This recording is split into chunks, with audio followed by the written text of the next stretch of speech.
Wukuf di Padang Arafah yang berlangsung hari ini bertepatan dengan hari Jumat 9 Zulhijjah. Puncak ibadah haji tahun ini menjadi Haji Akbar. Bagaimana memaknai momentum Haji Akbar? Kami akan mengulasnya bersama Hoirizi H. Dasir, mantan PLT Dirjen PHU Kementerian Agama. Selamat malam, Assalamualaikum Pak Hoirizi. Waalaikumsalam warahmatullahi wabarakatuh, Mbak Eva, pendengar CNN yang saya cintai dan saya banggakan. Iya, Pak Hoirizi, kita mulai dengan ulasan soal bagaimana kemudian memaknai wukuf di Padang Arafah, karena memang hari ini adalah puncak ibadah haji ya, melakukan wukuf di Padang Arafah. Apa yang kemudian menjadi tantangan, Pak, dalam pelaksanaan wukuf? Baik, Assalamualaikum warahmatullahi wabarakatuh. Mbak Eva, wukuf ini kan adalah puncak ibadah. Haji tidak ada haji tanpa Arafah. Al-Hajju Arafah. Maka itu haji adalah Arafah. Kalau suasana panas, tentu pada saat musim haji itu memang udara panas, suasana mesti panas. Karena haji itu adalah pembakaran. Pembakaran dari semua dosa, pembakaran dari semua sifat-sifat manusia yang tidak manusiawi. Maka itu sesungguhnya haji panas itu kita syukuri, tetapi perlu kita mitigasi dengan cara tidak terlalu banyak beraktivitas di luar tenda, tidak terlalu banyak berjalan yang tidak penting. Nah, ini cara kita memitigasinya. Oke, sampai kemudian tadi disebutkan oleh reporter kami yang berada di Arafah sampai 42 derajat Celcius.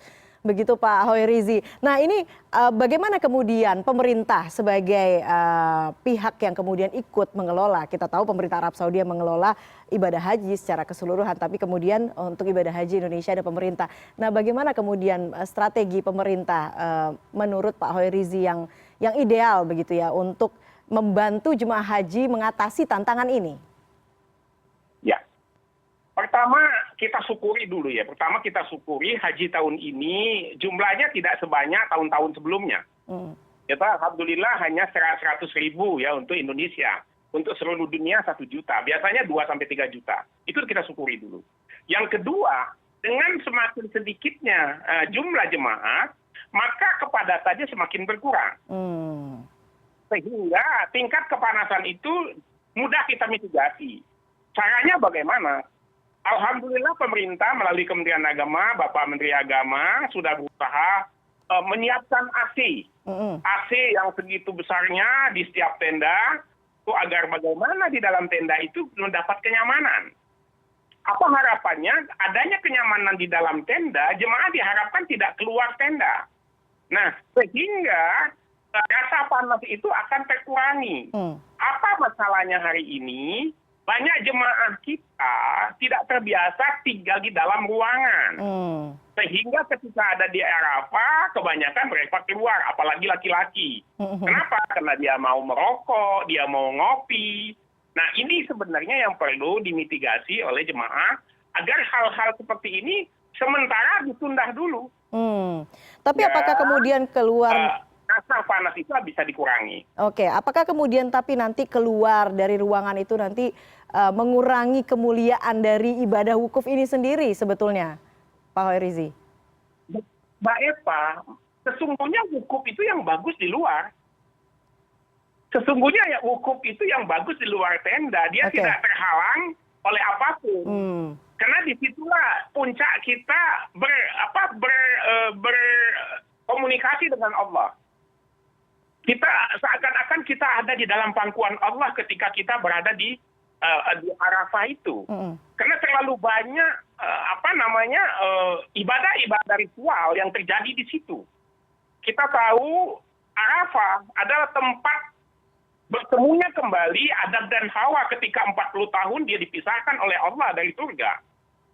Kemudian kita tahu di Arafah Nabi Ibrahim dicoba oleh Allah SWT untuk mengorbankan putranya.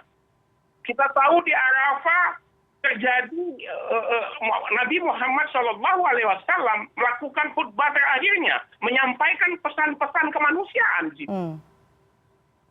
Oke.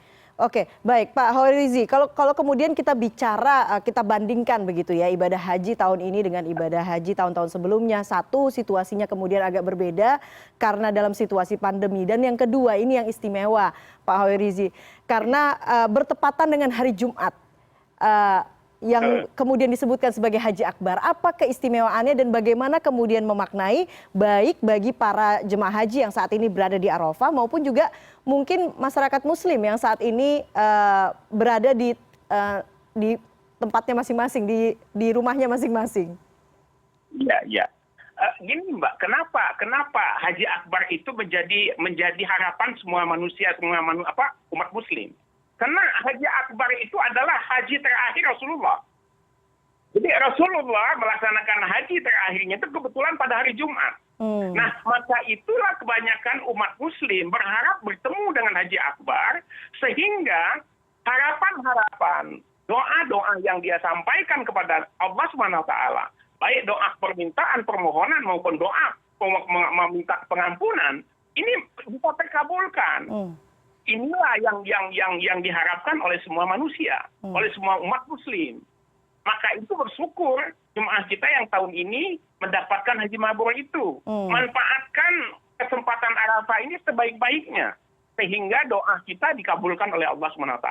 Amin. Amin. Bagaimana kemudian dengan masyarakat muslim yang kemudian tidak punya kesempatan untuk beribadah langsung di Tanah Suci? Apakah bisa mendapatkan keistimewaan itu, Pak Hoirizi? Kita punya kesempatan puasa, Mbak. Saya tidak tahu Mbak Eva sempat puasa nggak? Mudah-mudahan sempat puasa. Saya hari ini dari kemarin sampai hari ini, insya Allah sampai besok, Minggu pagi setelah sholat Id kita baru buka. Inilah kesempatan kita untuk menggapai itu. Ketika kita tidak mendapatkan kesempatan untuk ke Tanah Suci, maka diberikan kesempatan kepada kita kalau dimungkinkan 10 hari. Tidak dimungkinkan 3 hari. Tidak sempat juga 3 hari, 1 hari besok. Nah, inilah cara kita menyambut Haji Akbar itu.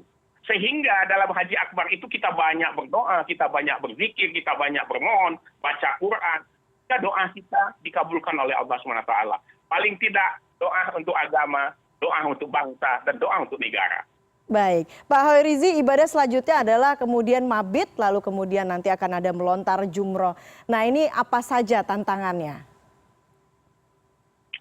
Tentu mabit tempatnya sangat terbatas, ya.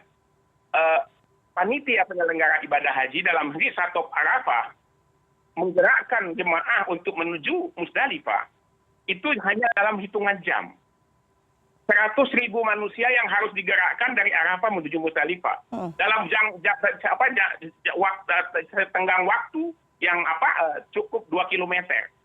Nah, ini harus dimitigasi sedemikian rupa agar sebelum waktu terbit matahari besok, jemaah sudah terkumpul di Arafah, di Musdalifah, dan sudah digerakkan untuk menuju Mina.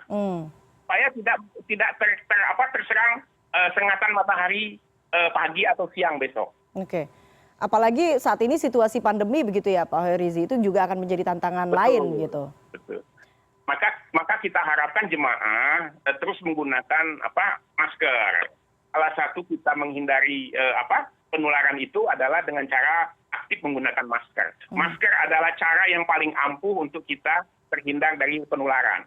Oke, dan terakhir pertanyaan saya adalah yang kemudian selalu menjadi doa para jemaah haji adalah bagaimana hajan mabruro, bagaimana kemudian menjadi haji yang mabrur begitu.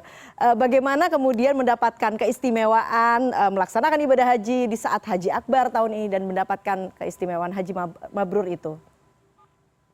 Saya, Mbak Eva, agak ngeri-ngeri sedap juga kalau disuruh menjelaskan haji mabrur ini.